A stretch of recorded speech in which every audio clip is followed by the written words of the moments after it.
Yo, yo, yo, yo, yo. What's up, all you burners, stoners, and potheads out there? This is Weedman 420 with the Weedman 420 Chronicles. How are all you vipers doing out there? Mrs. Weedman? Hello, Mr. Weedman. Are you doing well? I'm doing fantastic. Damn, that's what I wanted to hear, something different. I love it. I love it. Well, that's great. How was your week so far, Mrs. Weedman? Fantastic. Nice. I'm just full of fantastic. Fantastic. Just fantastic. I don't know about the part. Could lead to a lot of different F words, I guess. Maybe later I'll be talking that way after we smoke this joint that we have here. Yes. I might be stuttering. We'll Hey, see. Hey, Mrs. Weedman and I want to talk about last week's episode real quick. It was a good episode. We had a lot of fun with Dennis O'Neill from Biomedican. The one question I wanted to ask him, and I remembered it like after the show was over, was if they can create Delta 8. And the reason why I bring up Delta 8 is because we were given, Mrs. Weedman and I, it was Mr. Weedman's birthday last weekend. We celebrated all weekend. We did. It was great. Went out for dinner a lot. Walked around downtown Chicago a lot. Went and saw the fireworks. It was great. But we were up in Logan. And That's Logan Square. Logan Square, sorry. And we stopped at a head shop. And the gentleman that worked there, I can't remember his name, really cool guy. He had a cool store, a lot of cool gear and paraphernalia and a lot of stuff. But they also sold CBD. They sold Delta 8. So I, as Mr. Weedman always does, asked some questions. And so did Mrs. Weedman. The questions that I was asking was, how does Delta 8 work? And I know I've talked about it on the show a lot. I've done a lot of research on Delta 8, but I wanted to talk to somebody who's actually selling it. And I asked him, like, do you smoke it? And he's like, yes. And he also takes the edibles, but he has to take about 250 milligrams of Delta 8 to really get the good effects from it. But he does smoke it from here and there. And he had some good information, stuff that we've talked about in the show, and they sell a lot of it. And they sell a lot of infused joints, and they also have some bud displayed. And it was really cool, deli style. I thought it was awesome. And the buds smelled okay. They looked pretty green. But they also spray the oil, the Delta 8 oil on the buds, and then also in the pre-rolls, there's the Delta 8 oil infused in the pre-rolls. So as we were ready to walk out, we bought some. What did we buy? We bought some Lazy Susan rolling papers. Rolling papers. They were cones and they were pink. They were pink, so They we were had cute. we had to get them for you. We haven't tried them yet. We probably will this weekend. But as we were walking out, he gave us a pre-roll of Delta 8, and it's been sitting on my rolling tray since Friday when we got the joint. And We talked about it a bunch, like, should we smoke it? Yeah. Nah. Should we smoke it? Nah. So it's still sitting. So we're looking at it, and like I said, I still haven't tried it, and Mrs. Weedman still hasn't tried it. So we're it's not that we don't want to try it. We're just still like, I'm scared. I'm not. I'm scared. I'm not. But I just don't understand it.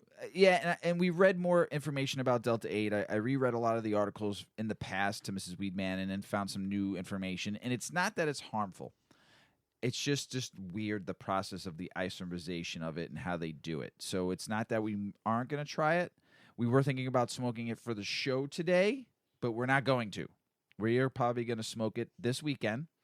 Maybe. And then if we do smoke it, we will let you all know how the effects were and what it did to us. So maybe this weekend we will smoke it and we will let you know. But we are going to smoke right now. What we are going to smoke is probably a lot more heady and a lot more crazy than the Delta 8 we're smoking. We are actually smoking. When I was out in Oklahoma, I got some pre-rolls. This is by Row Featured Farms. It's a hybrid, but it's an infused hybrid, infused with oil, keef, and flour. And it's the strain is Fruity Pebbles, and like I said, it's a hybrid, and it's about 36% THC and 0.2% CBD, and it's got a good terpene profile, and it's got limonene, carotene, and myrcene in it. And FPOG is also known as Fruity Pebbles OG, and Fruity OG. Mrs. Weedman, you should light that up. Should I? Yeah, light it up. All right. And is a hybrid cannabis strain bred by alien genetics. FPOG was a limited time offering from the breeder. Although some new varieties may now exist, this sweet hybrid takes genetics from Green Ribbon, Granddaddy Perp, which I love Granddaddy Perp, and Tahoe Alien to create a tropical berry flavor reminiscent of the cereal. Oh. Cereal? Yeah, like Fruity Like Pebbles, which you Fruity just Pebbles. ate. And this is a very euphoric strain. So this could be a very interesting show if we're seeing stuff float around our faces and stuff. So it should be kind of fun. It's also will keep you happy when you're stressed and help you catch some sleep when faced with insomnia. Sit back, relax, pour yourself a bowl of Fruity Pebbles. Oh, Mrs. Weedman. Mrs. Weedman. Way too big of a hit. I warned you to not to. Oh, Oh, this is boy. going to be an interesting show. And this is infused. See you on the other side. Yeah, and I don't. Have you ever smoked an infused joint with me before? I think you have in the past. Mrs. Weedman's coughing a lot. Boy. All right, people. This ought to be interesting. I'm gonna stop at 1. Oh, I like hotboxed myself. Did you? Yeah. Well, thanks for lighting it for me. Yeah. Okay. We're gonna see how this goes. We're also enjoying a Topo Chico hard seltzer. Yeah, they're pretty good. We actually found a hard seltzer I'm we not liked. smoking anymore. No, put it in the ashtray. We're good. Everybody likes the Trulies and the whatever. White Claws. White Claws. Yeah. I just feel like they taste like artificial sweetener. Medicine. Yeah. These aren't bad. They're not I bad. do enjoy a Topo Chico regular seltzer. These are good. They actually have a decent flavor. They don't taste like medicine, but we like them, and we've been Tasty. drinking them for the last couple of weeks since they launched here in Illinois, and they're pretty good. I'm drinking. What am I drinking? I'm drinking the tangy lemon lime. What are you drinking? I've got the exotic pineapple, and it really tastes like pineapple. Yeah, you really without like that being one. sweet. Yeah, you like that one. Yeah. It's pretty good. It's good. Cheers. It tastes. Salute. Cheers. Cheers. Salute. Cheers. So let's start the Oh, I show. needed that. Okay. Let's do this. So, as I've always told everybody, as I find more information about vapes and about what's in the vapes, I'm going to let you know right away. So, I found another article. It was broken by Leafly. It was broken out by MJ Business Daily and a couple other some scientists. So, this is called "What is Phytol and is it safe to vape?" Another additive that they're adding to vapes. This is June 23rd. Canada's Cannabis Regulatory Agency, Health Canada, released a private document requested under the Access to Information Act, AIA, the country's version of the U.S. government's Freedom of Information Act. The document in question was the 2020 safety study of the vape cartridges additive Phytol. The study was conducted by Canopy Growth, one of Canada's largest cannabis companies. The data contained in the report has rocked the cannabis vaping world. Phytol is a terpene that's sometimes used to add flavor to vape cartridges, usually by adding it to the mix of cannabis oil and common thinning agent propylene glycol. The AIA request had been requested by David Heldreth, the former chief science officer of True Terpenes, a major Phytol reseller. Heldreth's friend, Andrew Friedman, a Canadian citizen and vape expert, actually obtained the report. CEO, founder of both Panchaea Plant Science and Zeiss Farms, Heldreth first grew concerned about Phytol in August of 2020 when Tokyo Smoke, the chain of Canadian cannabis stores owned by Canopy Growth, suddenly pulled all vape cartridges that contained Phytol from its shelves. 5 months later, Heldreth became increasingly alarmed when the medical journal Inhalation Toxicology report findings that indicated Phytol was not as benign as propylene glycol. Phytol, not propylene glycol, causes severe pulmonary injury, the study reported. Here's a quote by him: "I wouldn't use a product that contains it." And that's from David Heldreth, terpene scientist, regarding Phytol. The Inhalation Toxicology article was based on research done by Canopy Growth scientists. The study sparked an alarming headline in the trade publication MJ Biz Daily.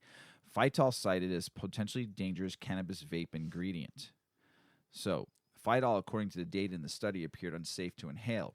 When he spoke recently to Leafly, Heldreth made his opinion very clear. Like I said, I wouldn't use a product that contains it. Why is Phytol a concern?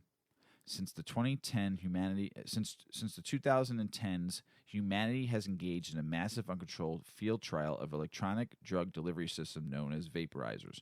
People young and old experimenting with liquid chemical mixtures never found in nature, aerosols by cheap electronic hardware emitted directly into the body's sensitive lung tissue.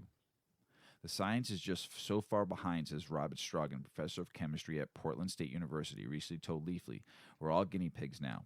In 2019, simmering quality control issues with the illicit THC vape pens boiled over into the public health crisis. Vape consumers across America felt sick with what became known as VAPI, VAPI, or Evolve, which we've talked about on the show before, a lung distress that injured 2,800 people and killed 68 of them over a period of about 6 months. Leafly's investigative report helped expose the culprit, vitamin E acetate, which had been added to the illicit vape cartridges to boost profits. I am going to take a sip of my Topo Chico. Whew, Oh, I am so freaking high. I see it in you. It's very euphoric. My brain is going to places. Okay, so I don't even know how, but my phone ended up in my hand. Spaced out on what you're talking about. End up on scrolling on Facebook. Don't know how that happened. And I come across a viral video from Venezuela of a sloth petting a beagle. I almost started crying. It was so sweet. I have not seen you look this baked in a long time. Oh my gosh, that was so sweet. The sloth, and we had a dog that was a beagle mix, and we called her Slothy. So I thought of our dog, and then I was like, oh my God, I'm going to cry. But then it was so cute that I wanted to laugh. And then you just got me thinking about why were we created with the ability to become addicted to things? And double why were we created with the ability to create things that are so destructive to us? Oh, fuck. Okay, you can proceed now. I'm really high. Stoner Thoughts by Mrs. Wow. Weedman. Oh yeah, I'm pretty euphoric right now. Oh, 100%. Yeah, I took two big hits. I was in the ocean in Hawaii. I took two really big rips, and I'm like floating. Oh yeah, 100%. So hold on a second here. Let's just tell everyone what Phytol is. Whew. Phytol is a diterpene, not just a terpene. It's a diterpene alcohol that appears naturally in traces amounts in raw cannabis plants. It's an aromatic plant oil, though it's not pleasant smelling one. It can smell grassy in its natural state. Synthetic Phytol, which is more commonly used in the commercial applications, is odorless. Outside the cannabis industry, Phytol is used as a chemical product used in shampoos, household cleaners, and detergents. Remember that terpene, it's the smell. So just kind of like limonene, which you smell in Lemon Pledge. Phytol is not difficult to obtain. It's colorless or pale yellow liquid sold as wholesale products to almost anyone who wants to buy it on the internet. In fact, Phytol is just a Google search away for anyone with the credit card and delivery address. It sells for about $100 per liquid ounce. Comparable to cannabis oil, but far more available. Phytol allows dealers to stretch their supply of the THC oil further, experts said. Dominic Black led the account manager of Infinite Chemical Analysis Labs in San Diego, California, explained. For example, if someone has 50 liters of cannabis distillate and mixes it with 50 liters of Phytol, they now have 100 liters of product to sell. That's called cutting your product to get more out of it. Let's just say you've heard of other drugs out there. Pure cocaine gets cut maybe 8 to 10 times before it goes to the consumer at the end with all different stuff. So you're never getting the true product. Same thing with this. You're never getting the true product of the cannabis oil that you want to be smoking. How's he say it in Scarface? Cocaine. Right? Yes. You took the cocaine. Oh, you're not even able to do your stuff. I'm gonna. All right, good. I still got a couple more stuff to talk about. Good. In the illicit market where lab-verified THC potency isn't required, consumers don't know what they're getting, a diluted product, and one that may harm their lungs. So, Canopy Growth did a study, and what they found out was this Phytol killed every rat that they gave it to. There's a table of contents summary of the early deaths of the rats. From animal ID 5001 to 6005, found dead or moribund, MAORBUND, moribund, not morbid, moribund. Okay. Study day 2, animal ID 2001 all the way down to 6010, found dead or morbid. So that's bad. Yeah, that's real bad. They're giving them a lot though. well, the fucking so the and Cannabis Growth did this study, and the cannabis rat study looked quite high to compare to people vaping, but has fairly typical for this type of study. So there's more to it. You can find it on Leafly, but I just want to go down a little bit more. There's other studies on Phytol, yes, but most are more had been done 20 years ago. And in 1992 study, they investigated Phytol's effectiveness of waking up mice from a drug-induced sleep, not its potential toxicity. In 2010, study by Burn Phytol and tobacco looking at how many cancer-causing PAHs, folic aromatic hydrocarbons, were released. So, is it legal to put Phytol in cannabis vape cartridges? Yes, it's not banned.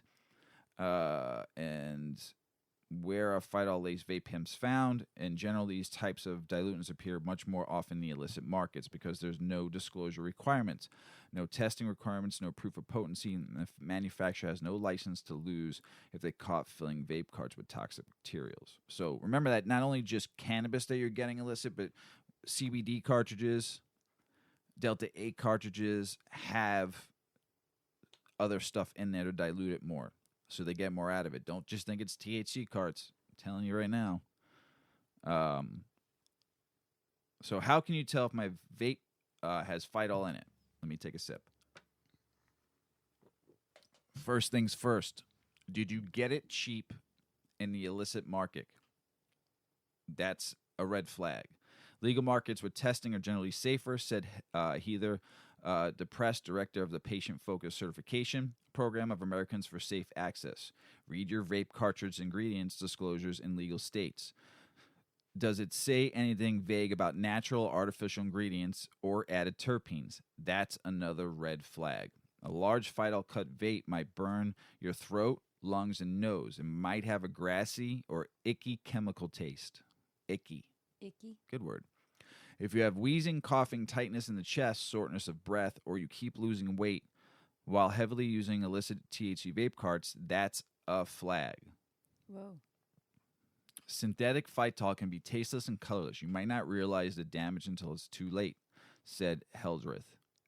How do you avoid exposure to added Phytol in a vape? The number one thing experts agreed on. Shop only in licensed stores in legal states. Don't buy from your guy who swears he got them from a shop in California. Buying vape carts on the streets is the riskiest, said Strogan. Illicit vape cartridges can expose your lungs to anything. Tide laundry detergent, synthetic cannabinoids, or THC oil diluted by 70%. Ugh. In legal states, ask your bud tenders questions. Can you show me a certificate of analysis for this cartridge? Remember that even when you're going to dispensaries, you can ask for it. Ask manufacturers questions like, do you use additives? Which ones? Show me the safety data. What happens when you heat it up? Locate brands that advertise their products as additive free and prove it with lab test results. Stay loyal to good actors. Another one about is vaping healthier than smoking? They say that because of the additives in vaping, it's not as safe as when you're smoking straight flower, because in straight flower, there's nothing like you get from like smoking a cigarette. All it is the terpenes. You don't get all the biochemicals that come from smoking vapes and smoking cigarettes and smoking tobacco. And I don't know about straight tobacco leaf, but when you're smoking a cigarette, they put it's processed. So remember that. Here was something also. Cannabis smoking has never been linked to lung cancer, for instance, but it's not risk-free. So remember that too. They say dry herb flower vaping is probably the safest. We have one. We use it. Not all the time, because I like smoking just regular flower right out of a joint or a bowl or a bong. So the process gently toasts the flower and releases the plant's resins. You burn nothing. So you're just getting the resin. So I don't mind vaping just straight hash. That is probably, to me, the best form using a vape pen. I've tried it many a times. I don't have a process to do rosin yet that I can smoke out of a vape, or making straight, beautiful hash like we talked about cannoli a few episodes ago. So that's the kind of hash you actually want to get your hands on. So dry herb flower. The bottom line: vaping can be cleaner, healthier cannabis moderately, but right now there's good vaping cartridges out there. A lot of people making them. Ask and look for the state regulations and look for the sheet. The power of you knowledge is going to help you out. And why isn't it just provided? Like when you used to buy cigarettes. Well, remember when Tim Cash was on and he said they were trying to get dispensaries and cultivators to put their QR code on, and you just flash it with your phone and all the data comes up. Yeah, it would be great if they did that. So just some information on vaping. As I told you, as I find out more, I will let you all know. I'm pretty fucking baked. Yeah, me too. Baked. Pretty much. Whew. Wow. Bye-bye. 2 hits of that. 36%. Right double to the head. dosed. Bam. Yeah, it is heady. Pshum, pshum. Yeah. Pshum, pshum. Could CBD dodging help bullets. treat smokeless tobacco addiction? The latest research follows up on previous studies that have demonstrated CBD can reduce cravings for alcohol and cocaine in animal models. I would definitely say alcohol. Then it decreases. New research from CV Sciences hemp-derived CBD company, in collaboration with the University of California, San Diego, has found further evidence that CBD can reduce nicotine dependence and withdrawal and symptoms. It did for me when I got off cigarettes. I was using that CBD pen, and I maybe a couple times a day. Using animal models, the Precline study found that CBD prevented nicotine dependency from rats from exhibiting withdrawal symptoms such as somatic signs, hyperalgesia, and weight gain during short and long-term nicotine restrictions. The study further validates over years of investment and hard work, said Joseph Dowling, CEO of CV Sciences. The study marked a key milestone in CV Sciences' smokeless tobacco addiction treatment, R&D research development. Dowling said in a new release, it further extends our potential product development opportunities to commercialize the world's first and only U.S. Federal Drug Administration-approved treatment for smokeless tobacco addiction to address a huge unmet medical need and global and health issues, he added. CV Sciences has patented proprietary CBD and nicotine formulation in treating smokeless tobacco addiction. The research was published by Psychopharmacology and follows up on previous studies that have demonstrated CBD can reduce cravings for alcohol and cocaine in animal models. A 2018 study published in the journal Addiction also found that CBD holds promise as treatment for tobacco addiction. Using an experimental medicine with 30 dependent cigarette smokers, researchers found that a single 800 oral dose of CBD reduces salience and pleasantness of cigarette cues compared with the placebo after overnight cigarette abstinence. These findings suggest that cannabinol, CBD, has a promise as a novel treatment for tobacco addiction, said Dr. Tom Freeman, who helped conduct the study. It might be particularly effective when abstinent smokers are exposed to cues that trigger relapses. Happened to me many a times.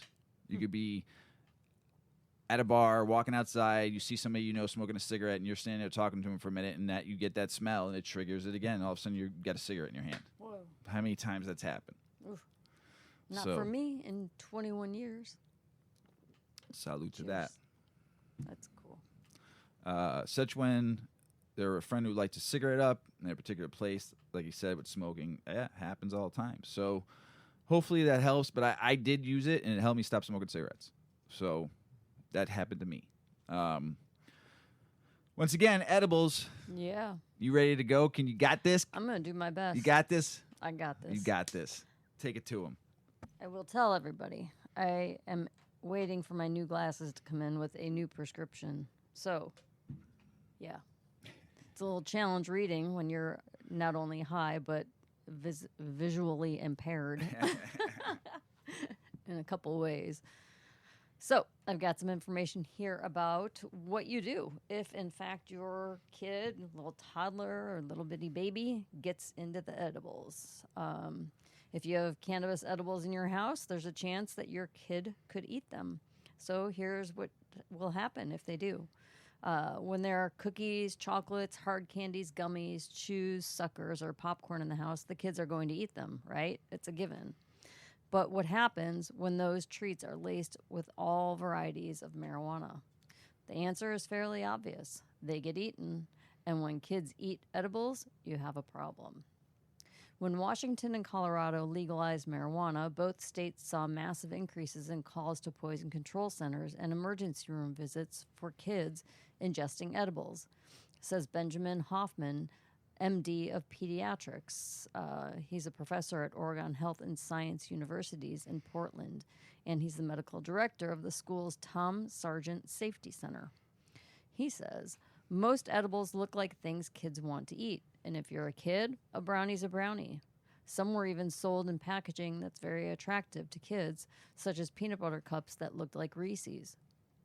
Other legal states learned from Colorado and Washington's missteps and enacted regulations to protect children when crafting their own cannabis laws. Oregon, for example, requires that packaging for all edibles be opaque, unmarked, and child-resistant. That state also set a maximum dose of THC, the compound that gets people high, per serving and per package. Hoffman says these mandates have helped a lot in Oregon, but not all states have taken such precautions when legalizing weed. While all parents should know that edibles should be safely stored and locked up, the practice is far from universal. No matter what, if there are edibles in a family home, there is a chance a child will eat them. Kids are inherently curious and built to explore, Hoffman says. So as more states legalize cannabis, kids' exposure is going to go up. There isn't one specific dose of THC that's toxic to children. It depends on each child's size and metabolism. Although no one has ever died from acute cannabis intoxication, a kid accidentally eating edibles can pose a serious health concern. They can experience sleeplessness, dizziness, loss of balance, rapid heart rate, nausea, fever, confusion, paranoia, or trouble breathing. If they ingest enough THC, Hoffman says, they could have a seizure or go into a coma. I've never heard of that. But even if a kid doesn't get super sick from cannabis edibles, the strangeness of the entire experience could traumatize them and scare the hell out of their parents, too. The tricky part about edibles is that the effects take a while to kick in. The food must be ingested before the THC can be entered into the bloodstream and travel to the brain, a process that takes at least 30 minutes, likely longer. So unless you catch your child in the act, you may have no idea that the child ate edibles until they start acting funny or getting sick.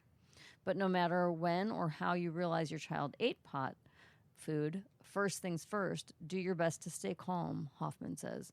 Try to figure out what happened and get a sense of how much THC they consumed. If they ate 25 milligrams just 5 minutes ago, they'll probably look fine for a little while, but you'll want to go to the ER to have them observed and monitored. If you notice 1 5 milligram gummy is missing, it could have been yesterday, so it's already out of their system. There isn't one specific dose of THC that's toxic to children. Hoffman says it depends on each kid's size and metabolism, though he offers some general guidelines. 5 milligrams, which is the maximum unit dose allowed in Oregon, could make just a 2-year-old child really sleepy and won't likely cause them to go into a seizure or coma, he says. If a younger kid ingests between 5 and 10 milligrams, then it could depend on circumstances. If the parents can be there to keep an eye on a child and have access to 911, they may be able to observe them at home. Anything more than 10 milligrams, although they should probably be seen by medical professionals. But don't try to determine the best course of action by yourself. Call the local poison control hotline. The number is the same everywhere. 800-222-1222. They are awesome, totally non-judgmental, and there for you 24/7, Hoffman says. They'll do a risk assessment and talk you through what to do. For instance, if your child is sleepy and unresponsive, they'll probably tell you to call 911. Or after gauging the situation, they may say it's fine to observe at home. They'll be very cautious. If they are not totally certain your child will be okay, they'll tell you to seek medical attention. If you do bring your child into the hospital once there, the practitioners would probably check the level of their THC in their blood to see what they're working with. There is no antidote to THC, no reversal agent like naltrexone for opiates, Hoffman says. The THC will leave the child's system eventually once they metabolize it. In the meantime, unless a kid is seizing or they are unable to observe their vital functions, the doctors and nurses will mostly just observe and monitor them. Depending on where you live and what the cannabis laws are, there's a chance the hospital could call Child Protective Services, mainly just to ensure that there isn't a pattern of neglect. If the parent is totally out of it and lets edibles just sit on a coffee table, that is a very different circumstance than a child finding and eating one gummy, Hoffman says. Everyone understands that no parent can be perfect all the time. In other words, don't let the fear of CPS inquiry stop you from getting your child medical attention. If your kid is in danger, you need to do everything you can to protect them. If poison control says it's safe to care for your child at home, help them ride it out. Make sure they are safe from a medical standpoint and make them feel safe by giving them whatever they might need. Once your child has rebounded, it's time for you to make sure this never happens again. Do everything you possibly can to ensure your kids don't get your edibles. One tactic is not going to work. You want layers of protection.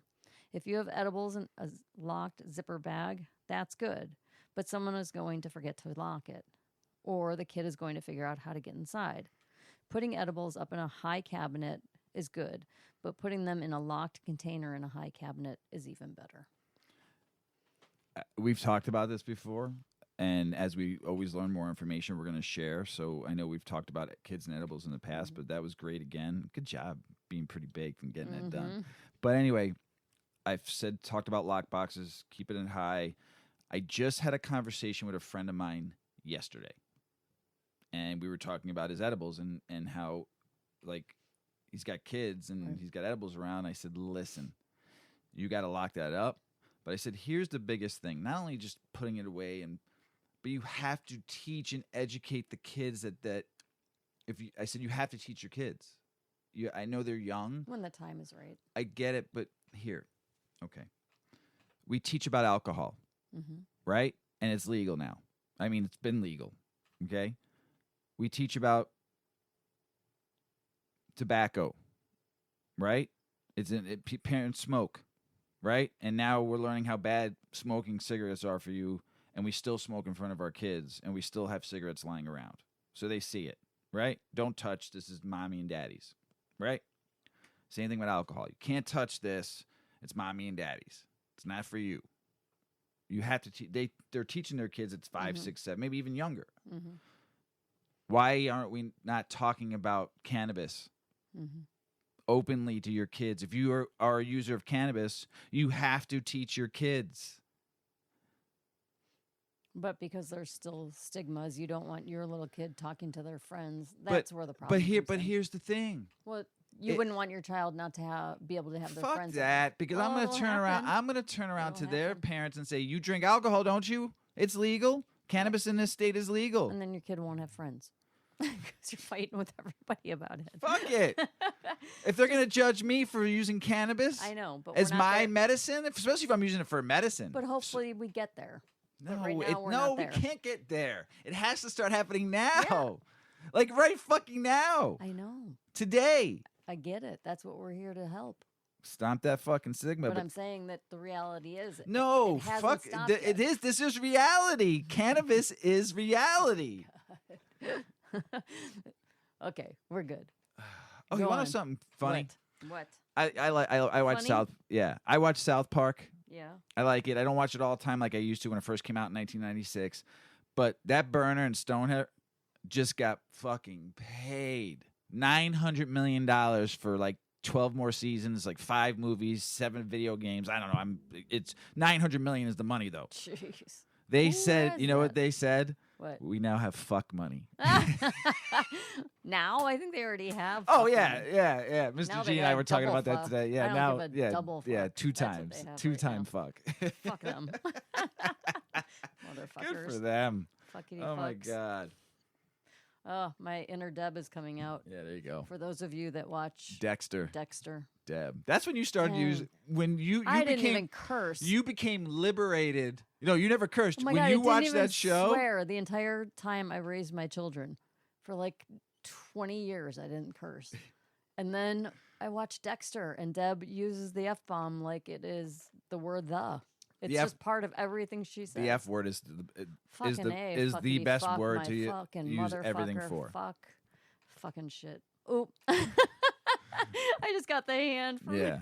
Mr. Yeah, Weedman. that It's was like, a little too we many. get it. We say a lot I'm of sorry. F-bombs, but that was a lot in one sentence. we can have Sam help us. No, we're good. We're Take not. that out. Nope. The fuckity fucks is going all on. Shit. Brooklyn, DA dismisses more Clean than it up. 3,500 cannabis cases. Good for Brooklyn. No sleep till Brooklyn in the house. There you go. Biggie Smalls, Beastie Boys for life. Idaho officials clear cannabis activists to collect signatures to revise legislation ballot measure. Good for Idaho. Hopefully it happens. Louisiana cannabis decriminalization officially takes effect as lawmakers launches awareness campaign. And then to find out, New Orleans decriminalizes cannabis and pardons 10,000 cannabis convictions. Good for you, New Orleans. Man, good stuff. I mean, I'm surprised people just aren't smoking in the streets everywhere. Illinois sets yet another record for monthly cannabis sales. Yep, we had Lollapalooza. Yep, thanks to Lollapalooza, Illinois did 127,794,220.50 cents.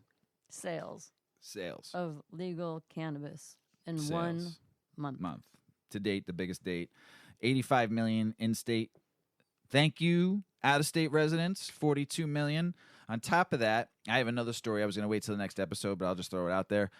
Because we did so much out-of-state revenue, I just read today that these 2 senators from Wisconsin went over the border to Beloit to where there's a dispensary right over the border, and there was more Wisconsin license plates in the parking lot than there was Illinois license plates. So do you think then they're thinking like, shit, we're missing out on this party? They even went into the dispensary. Or do you think they were like, hold on, come home, you...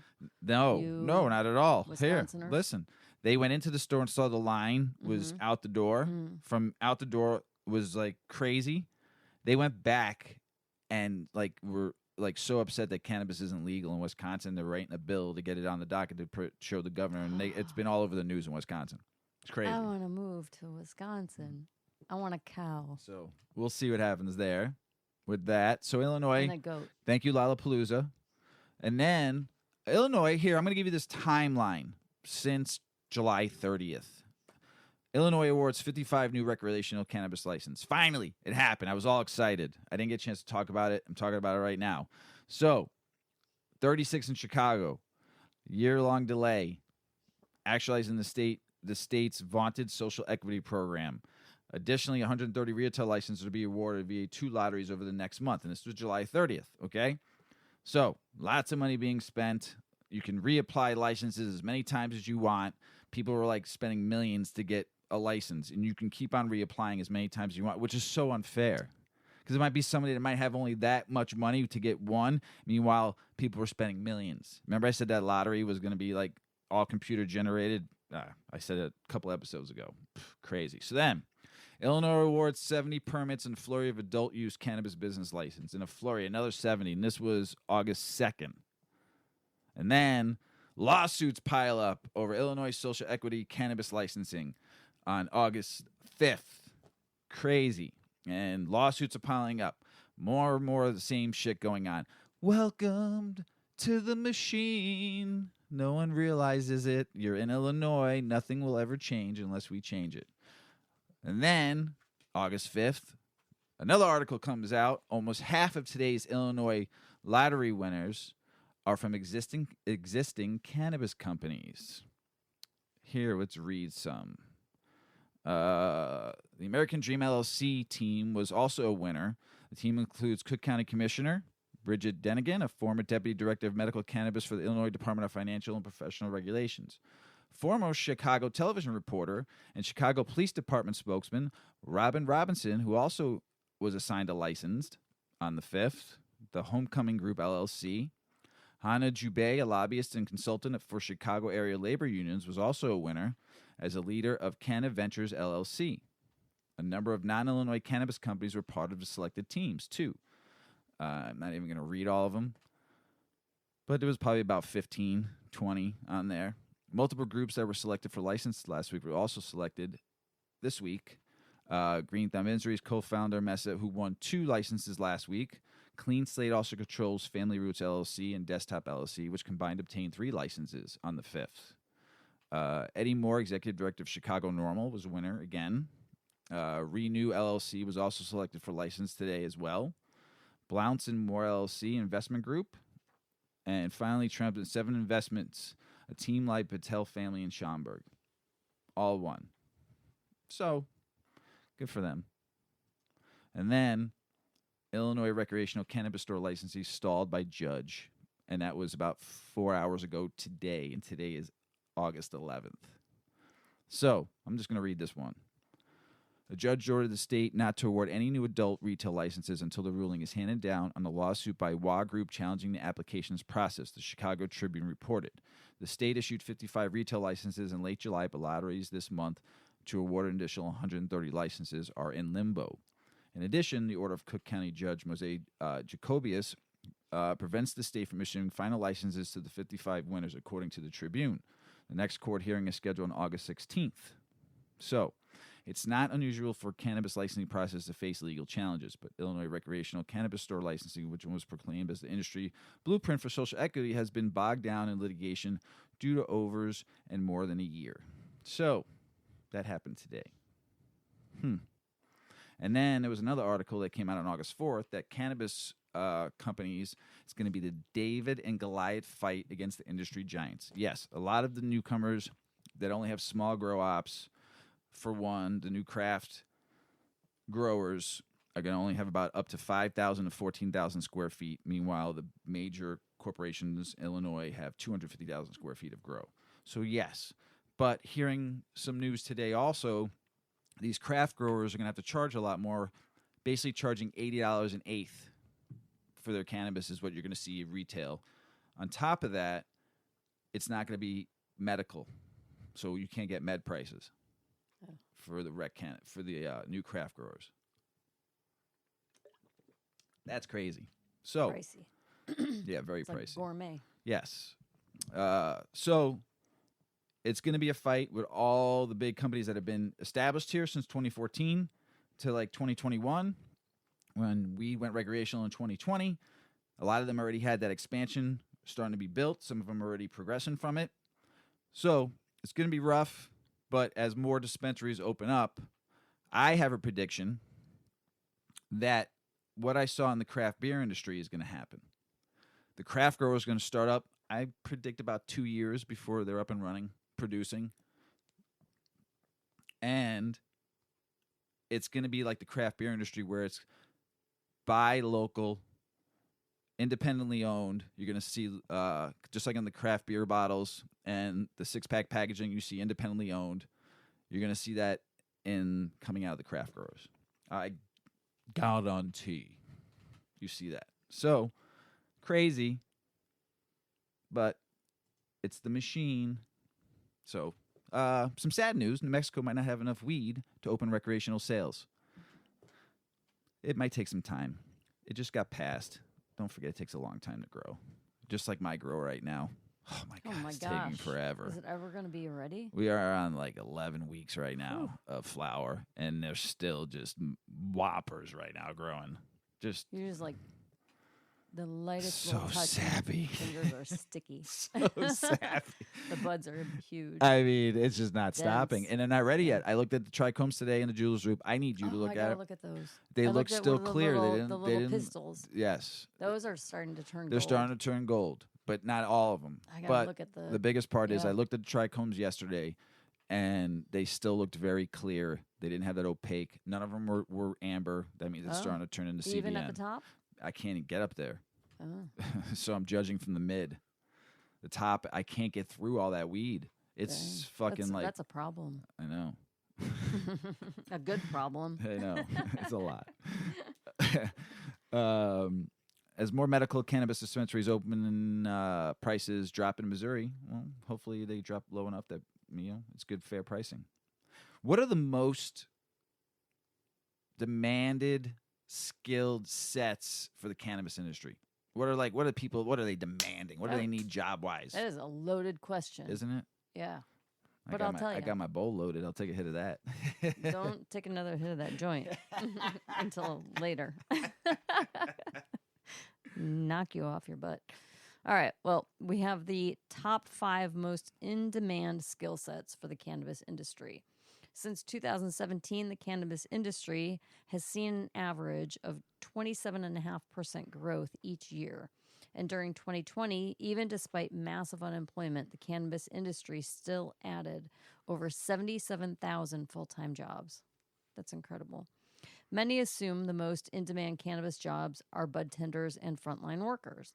But cannabis is an entire industry of all types of jobs. Skill sets that are prominent and valued in other industries are skill sets that leading cannabis companies are keen to hire from. Our team at Flower Hire works closely with cannabis companies of varying sizes from across the country, from the largest multi-state operators to mom-and-pop producers. As cannabis jobs come to more states, these are the 5 most in-demand skill sets for the cannabis industry in Give them to me. 2021. I want to know. Here they are. Inquiring minds. 1. Retail management. Cannabis dispensaries are where the product meets the consumer. A lot of brick and mortar retail locations need good management. Even if you have no experience working in cannabis, the retail management skill set is high valued and in demand. And if you have experience launching new concepts and experiential in-store brand activations, then you get an extra bonus point. New brands are constantly coming into dispensaries and need help getting in front of their target market. As a retail manager, you'll be helping these emerging brands. Number 2, ready? Tell me.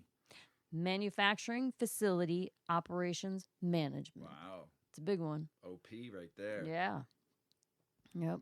No, OPM. OPM. Operations management. There you go. That's pretty smart, you, Mrs. Weedman. Yeah, that's not a real acronym. Well, cannabis is a highly regulated industry. If a cannabis manufacturing facility is not operating in compliance, companies face large fines and can even be shut down. So cannabis companies need experienced people overseeing facilities that manufacture highly regulated goods. A background in manufacturing FDA-regulated products and products that are safe for human consumption is highly desirable. And if you have experience successfully scaling operation as sales grow without sacrificing product quality, then your odds of getting hired are higher. Ready? 3. Tree. Give me that tree. Sales and marketing. I think I know someone who can sell something. I can sell anything. Mr. Weedman could sell ice to an Eskimo. I can. It's crazy. It's more like, no, you're just going to buy this. But also I'd have to No, you sell, have a lot of good sales. But the other thing is I'd have to sell them a bucket so when the ice melts, Yeah, you you can would. drink it water. You always upsell. I got to upsell. You don't always just close the sale. You No. upsell. I drink coffee. I'm a closer. I drink coffee. Coffee's for closers. It is. You're a closer too, and what you do? ABC. Always be closing. Sales and marketing. I guess you could see. You know what though? This, I suck at marketing. I'm a terrible I'm not- marketer. I'm all about the sale. I need somebody that's got my back that can market. Yeah. I'm terrible. I just want to do the work. I want to get the sales. Yeah, done. I just want to go out and be the front Help man, people like and David boom, Lee boom, Roth. boom, boom. You know, Yeah. but I Let need someone else take care of the fluff and stuff. Yeah, I need somebody in the back. Yeah. That paperwork. I don't even mind the paperwork, the marketing. Marketing, Ugh. terrible at it. It's hard. Well, sales and marketing are valuable to a company no matter the industry. But what is most in demand is professionals who have experience launching and managing sales and marketing for disruptive, upstart, consumer packaged good brands. People with those experiences tend to have skill sets that translate well to a fast-paced, hyper-competitive world of cannabis.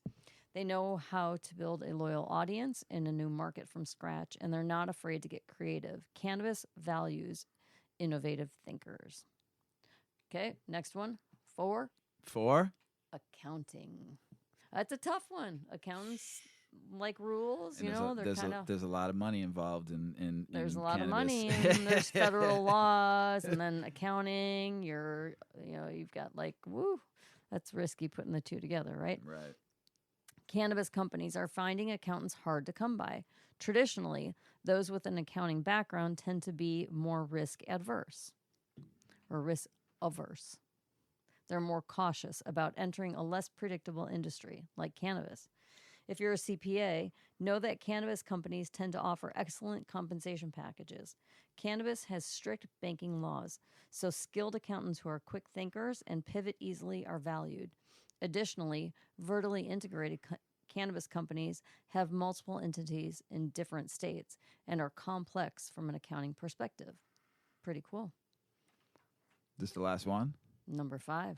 5? 5. Johnny 5? Yeah. Cannabis related training. Everyone needs to get educated. Rain Valley Community College got a great program. Yep.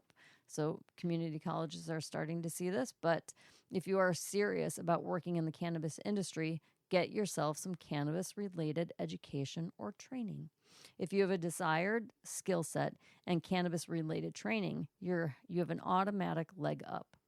A candidate that has taken time to learn the ins and outs of the industry requires less training and a shorter onboarding period, is more likely to build rapport with a potential employer, shows a stronger commitment and desire to work in the cannabis industry, and is more likely ready to dive in headfirst in their new role.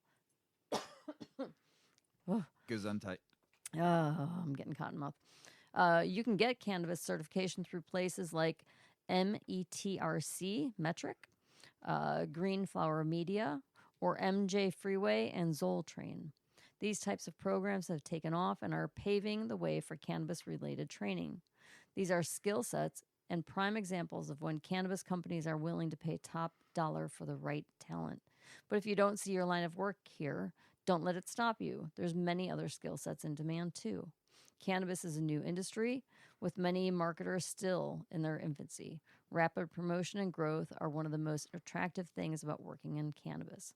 By moving into the market early and potentially taking a pay cut now to get there, you could see a major pay bump and promotion 2 years to 3 years down the road. The industry is growing fast, and so are the people in it. Well, that's it. I mean, it's up to you and your mindset out there. If you really truly want to get in the industry, and or even if you don't, you want to learn about it, take just the Cannabis 101 course somewhere, and just that right there. If you just want to, you're interested about the knowledge of it, that one course right there is great. I would definitely recommend it. But right now, you have to look at it this way: if you want to get in the industry, you have to put yourself ahead of everybody else, and have some different things on your resume, or have some different things in your pocket that you went and did and got that show your interest in the industry. Yes, specifically. 100%. I mean, listen, get a good resume too. I've smoked weed since I was 13. I know I did my dabblings in the selling part of it, but that's still only a small portion. Yeah, you can go sell weed, but do you know about everything that you're going to be asked when talked about it? I get asked all the time questions, and taking those courses helped me out a lot, be very knowledgeable. So put yourself ahead of the game and do what you got to do if you really truly want to get in the industry. So, and I've had some people ask me too, so and that's exactly what I said. International news: Mexican lawmakers could finally legalize cannabis sales next month. I'll believe it when I see it. Here's something really crazy. Legal U.S. cannabis is pouring into Mexico. It's pricey, popular, and has names such as Bubba Kush. Well, we love Kush. So this is crazy. Mexico forever has been importing let's call it what it is, the legal usage of cannabis or whatever into this country forever. Mm-hmm. It shouldn't be illegal. We should be able to export it, import it, and do that. But now, from California over the border, they want the strains that we are growing here. Because we all make fun of Mexican regs. I mean, in the 90s, that's barely what you can get. And then all of a sudden you try your first hydro strain and you're just like, the world's over. You can never smoke Mexican regs ever again. When you got good bud from California or from Oregon that was coming over, or someone you knew in that had a little grow op, you smoke that, you can never smoke ever any brick weed, anything ever coming from anywhere else ever again once you smoke real, true, heavenly cannabis. So, I don't know. We'll see. But it's kind of funny. I thought it was. Adult use cannabis legalization needs to be discussed, says Argentina's President Alberto Fernandez. So he did a big speech in front of press and stuff and said this is basically we need to get this on the docket. We need to legalize it in our country. Good for him. They could probably grow good cannabis down there. I you have this is your next one. So Mila Kunis, who plays Meg, she's got some kittens for sale, huh? You want to hear about it? Sure. No joke. Mila Kunis has marijuana kittens. Meg. And she sold these marijuana kittens as NFT. We'll learn about that. Stick with me. Oh, NFTs. And sold out in just 35 minutes. So Mila Kunis leads the project called Stoner Cats. It's an animated series for adults that deals with the story of 5 cats who, by using medical marijuana by accident, become more sensitive.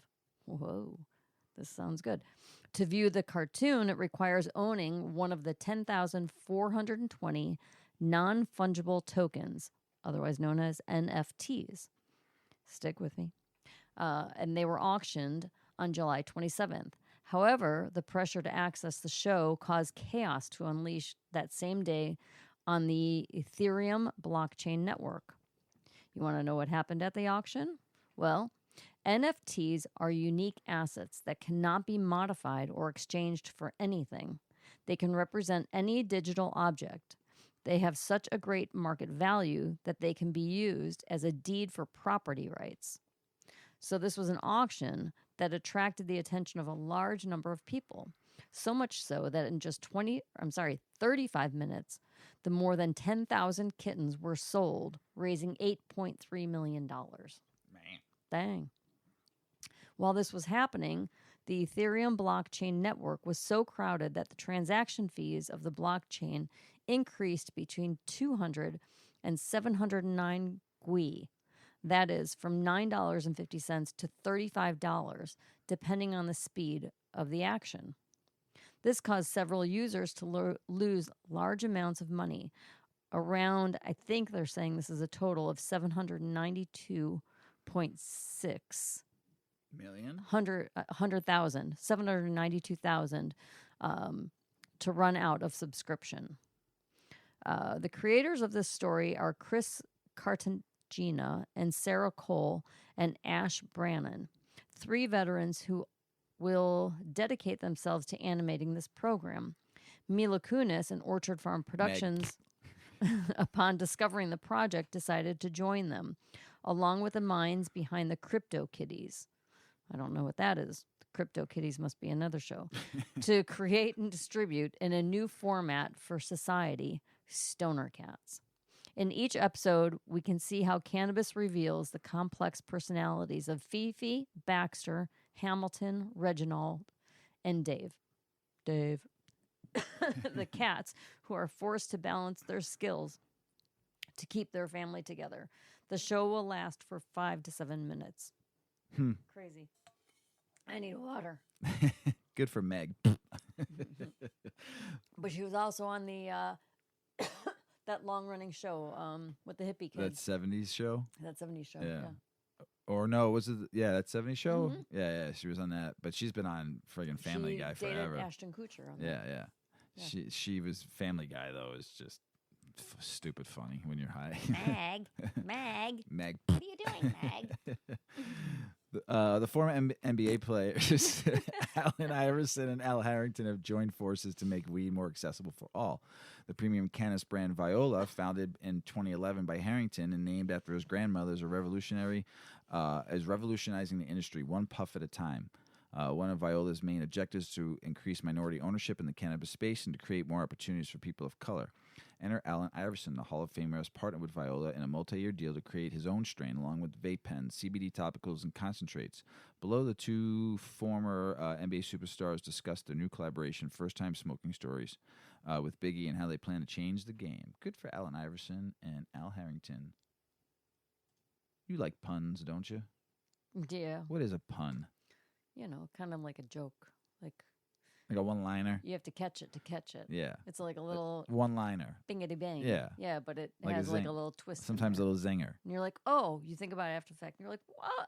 What? What'd they just say? Well, tell me some puns, will you, about weed? All right. I've got 50. I will not painfully read Hopefully them you all only to you. picked the ones I you did. liked. I highlighted, but I might be at like 30. That many? I There's read some it. good I ones. read it. These and are guaranteed. I read all 50. Yeah. There was some that were Some were stupid. stupid. Yeah, I'm my like, God. I was like, yeah. dumb. Not reading that stupid. That's not even a pun. And I think I even highlighted a few that aren't really puns. But anyway, these are guaranteed to get you giggling. At least it better get me I think so. giggling. Yeah. With cannabis legalization happening throughout the country, more people are taking advantage of consuming the cannabis plant and reaping all the benefits like better sleep, less chronic pain, and even treating mental health disorders like anxiety and depression. Send these hilarious Good for weed cannabis. puns. I know. It's about time. Send these hilarious weed puns to your stoner friends in a funny text message or as a cheeky greeting in a birthday card. Chances are they'll think you're dope. That's funny. Okay, so they've got 50 weed puns here. I'm going to just throw some at you. They better be funny. Hey, Mr. Weedman, I live the high life. Hey, Mr. Weedman, the name's Bong. James Bong. Hey, Mr. Weedman, we'd go well together. Oh, here, wait. Ba-dum-bum. Ba-dum-bum. Here, one night, why not only? This should be a joint decision. I You're my best bud. like that's a good one. Want to smoke? Yeah. Alpaca bowl. Alpaca. It's a knee slapper. Hey, guess what? I know my CBDs. Oh. Stay hydrated. Oh. A friend with weed is a friend indeed. Always. I always knew we'd be best friends.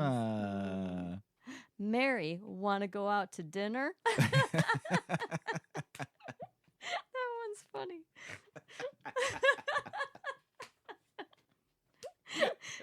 Just do it. Meh. Let's make like a hippie and blow this joint. Meh, meh, meh. All right, this is for the younger kids. Watch me rip. Watch me nap.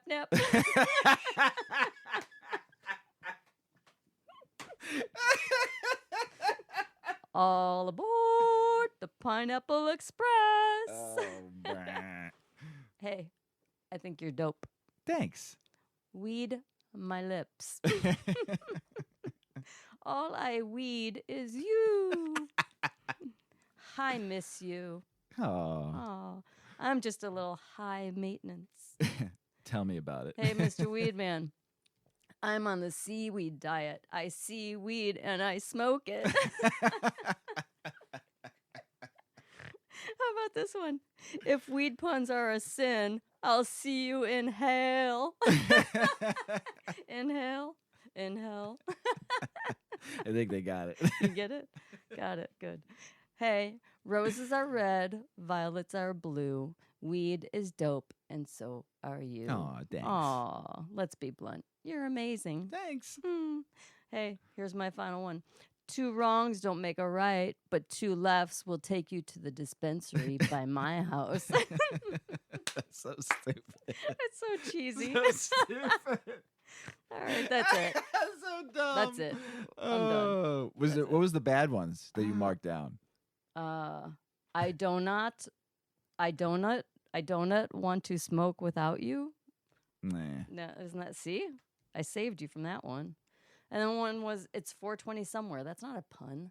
Yeah, it's not a pun. It's a not a saying. pun. It's I like know. it's like the Jimmy Buffett margarita thing. You know, Yeah. it's 5 Why o'clock are you being somewhere. so high and mighty? All right, that's enough. You took my breath away. That one was good. All right, everybody, get writing. Here, one night, one night only, Mrs. Weedman, ladies and Ching, gentlemen. Send your love a text Oh, gosh. with one of those silly little things. Yeah, see, weed's A fun. cheeky greeting card. Cannabis can be fun. It could be medicated. It could be just make people happy. This fucking joint, though. Yeah, we're gonna Jesus. smoke another Oh. round of that. Are we? Yeah. Are we snacking first? Yeah. All right, good. Snacks. Snacks. Snacks. Everybody, thank you so much for listening around the world. 50,000. We're almost at 51,000 now. Thank you all for listening around the world. You don't know how. Oh man, it makes my heart and it makes me want to cry. Thank you all around the world, and we appreciate you. We love you. Be kind to one another. Be safe. Be nice. Come on, man. This world don't need it right now. There's a lot of shit going on out there. I mean, not just we need to love one another and be happy and help one another, man. It's like fire going on around the world and just ice melting and just we're just not taking care of Mother Earth. So why should she take care of us? You know? Just love one another. Peace be with you all. Mrs. Weedman, you got anything else to say? You got deep. Sorry. That's all right. I'm just going to let it end on that. Thank Sweet. you, everybody. Thanks, everybody, for listening. Keep listening. Keep loving. DM us, email us. You got our digits. We love you all. As Paulie always says, smoke smart. Puff, puffing away. Puff, puff, pass.